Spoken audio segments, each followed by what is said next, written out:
feel like I should probably do a little bit of an introduction on what the fuck this shit is. So, this is a little bit of a story time of my life. A lot of people know this and a lot of people don't know this. Although everyone thinks I'm a clown in real life. LOL JK. Basically, 5 years of my life I spent as a clown. I wasn't like a clown ass bitch. I was actually a clown. Like I got paid to do kids' birthday parties. So let's talk about it. I did that for a while and a lot of people find that really weird or funny or interesting. So I figured why not make a video talking about my clown days, right? And I'm gonna do it as I face paint. Back in my clowning days, they would send us out in pairs of two, one guy named Bobo and a girl named Bubbles. This is how I used to have my hair. I was like such a master clown. We're gonna start with, let me think. I haven't face painted in so long. I don't even know what to make. I think a butterfly. We'll start with a butterfly. Yeah, so I became a trainer because I was really good at what I fucking do, per usual. So I had my own name. My name was Fifi, the clown. I met so much good people clowning, so many friends that I still have. One of my best friends, Matthew, met him clowning. So it was a really good time, but there was also so much shit that went down that I don't even have the time to go into all of it. So basically the way it would work is, like I said, we would go out in guy and girl pairs. Look, this was a cute rainbow one. Oh shit, did I get paint on myself already? So yeah, so the guy would we would get to the party. Guys would do balloons and cotton candy. Oh my God, this is so watery. The girls, I fucked that up. I can't let myself go out like this, yo. I used to teach face painting. Let me fix this. But yeah, so the guys would do cotton balloon animals, which I can also do. I learned to do. Like I said, I was a good clown, so I learned it all. Then they would get into cotton candy, all while the girl face painted. Does that not sound fair? Face painting takes a long time, so the guys could handle more activities while we face painted. It took a while to learn. See, I was using the wrong sponge. I needed a teardrop sponge. But yeah, face paint, some people pick it up quick, some people take a while. I picked it up somewhere in the middle. Like, I was pretty good, but you know, you develop your own style with doing things. So that's why eventually I started training. They asked me to train girls because my style was quick and cute, you know? That was what I was there for. So like I said, like I met so much great people, amazing people, friends for life, but it was also a bit of a shit show. Before we go into the shit show part, let me go over some basic, I guess, misconceptions, questions, common or whatever, frequently asked questions I get about being a clown. We did not wear face paint ourselves. Everybody's like, oh, clowns are scary. I've actually been to parties where like full-grown adults, before we would get there, would be off to the side and they'd be like, oh, you're cute. I thought you guys were gonna be scary. Like they were ready to not be there. Like somebody had to call their grown-ass adult son back in the room and be like, oh no, look at them. They look good. They're not clowns.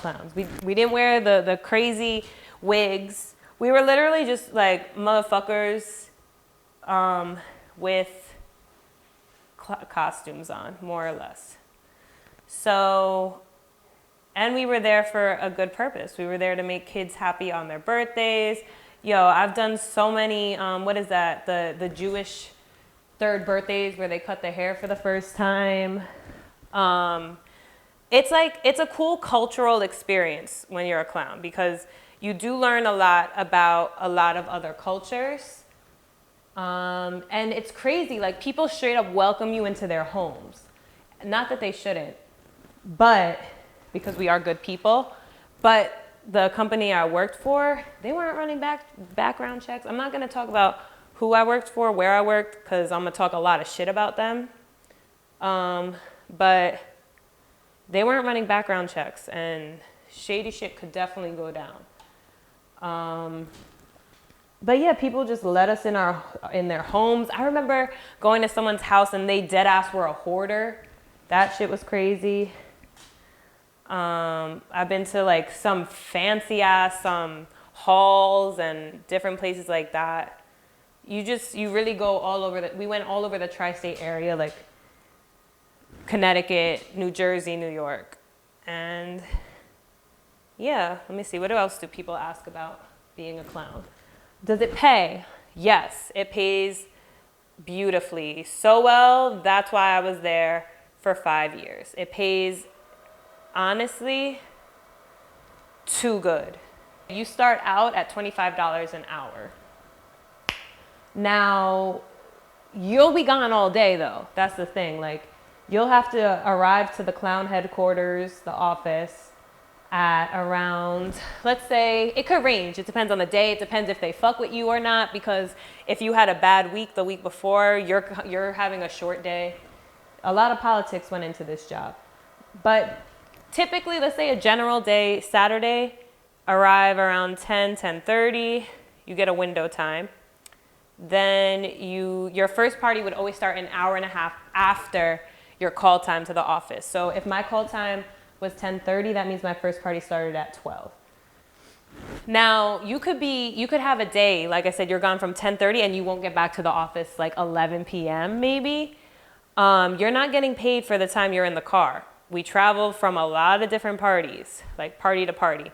You're not getting paid for the in-between. You're getting paid for the hours you're physically in the party. So if you have a 90-minute party, for me, they round it up. So that would be 2 hours worth of work, because I got grandfathered into that. So yeah, a 1 hour, 90-minute, or a 2 hour party. So a full day of 90s is really what you'd want, because you'd get paid for 2 hours. And the tips also. So they'd recommend, I think a 1 hour would be a $50 tip. You'd split that with your partner, that's $25 each. And then they would do, for a 90-minute party, $60, and a 2 hour would be a $70 recommended tip. Sometimes you wouldn't get tipped shit, sometimes you'd get over tipped. Back to like a typical payday, on like a Saturday, let's say a busy Saturday, you're making at least $300, $400, and that's just on a Saturday. Now, if you work again on Sunday, that's like maybe another 5 hour day or so, 5-6 hour day if you're lucky. You're getting a good chunk of change as long as you get tipped. So unfortunately, my microphone died without me realizing it at the time. I deadass went on for another 20 minutes or so talking about this shit. And I was just about to tell you guys the most I ever made in one day, which is a hell of a lot of money.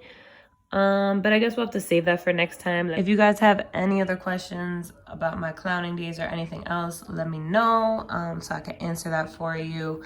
If you did enjoy my little background story, don't worry, I'm actually gonna shoot another one where I go more into specific tales, and I'm also gonna show you a few Halloween face paint ideas that you guys could do as I talk my shit and get into the nitty gritty of life as a clown. So thank you guys for watching. Don't forget to like, subscribe, comment, all that cute stuff. You can always find me on Instagram at SofritaLala, and I'll see you next time. Later.